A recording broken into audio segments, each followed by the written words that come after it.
Hey there, church. In all seasons, we are invested in loving God, sharing relationships, and serving others from the heart of Christ. And this weekend, I invite you to share relationship with our community and with our sisters and brothers from Mayfield Methodist Church.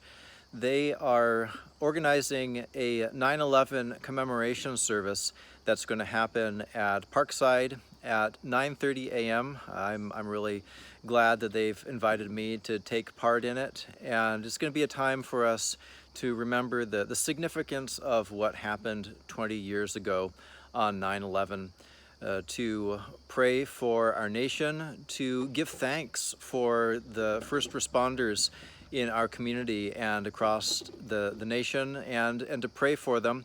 So I encourage you to share in that as a way of serving our community and loving God in a world where such things as 9/11 happen, and sharing relationships with others who are similarly impacted as us.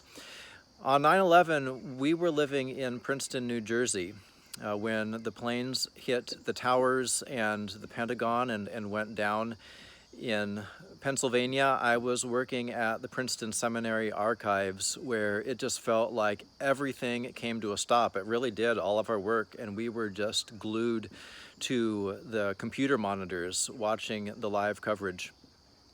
And one thing I remember about that day, Princeton is a bedroom community for New York City, is that everyone in town either knew someone who worked in the towers or knew someone who worked in the towers. And so I spent the rest of the day with just this awful ache, this terrible grief in my stomach.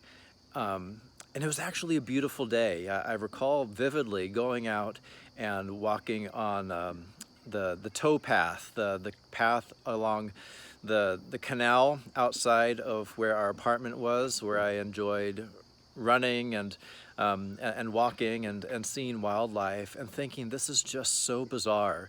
This unspeakably evil thing has happened. There is just such grief beyond comprehension, and yet the world around me is just gorgeous. It's beautiful. It all seems so good. And how can this be? One of the things that is so important to our engagement in faith is that we allow God to be God in a world that is wildly beautiful and wondrous and good. There was so much good that happened on 9/11, even in the face of evil, in response to the evil. Those who ran up into the towers to give help, even as they were coming down, people who just turned to God in prayer in ways that maybe they hadn't done in years.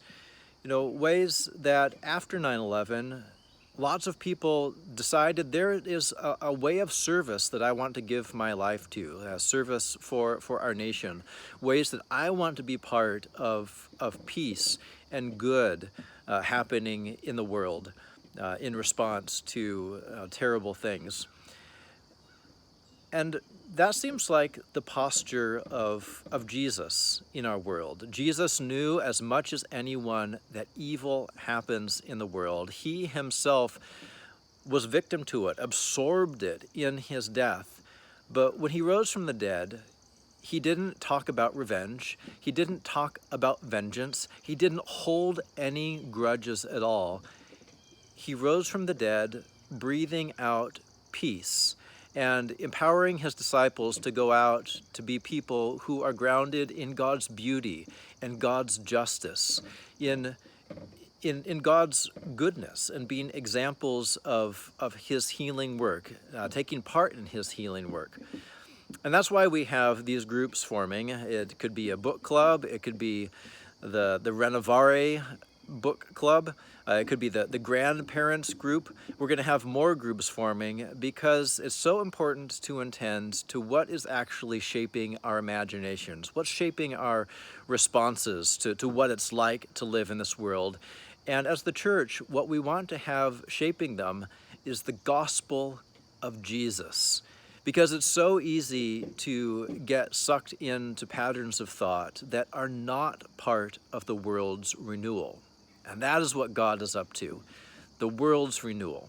So let's be in on this, including an opportunity, not just on Saturday, but in an upcoming book group, Get Off Your Donkey, with Mayfield Methodist Church, in which we'll look at the parable of the Good Samaritan and ask, how is God asking us to really draw near to our neighbors in need, to help them, and also to help ourselves, because doing good is what God has made us for.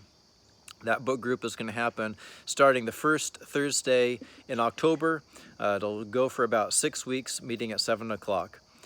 So as we hold 9/11 20 years later in our hearts, let's remember that God's great big heart for this world continues to beat within us by the power of the Holy Spirit, empowering us to love God, share relationships, and serve others from the heart of Christ.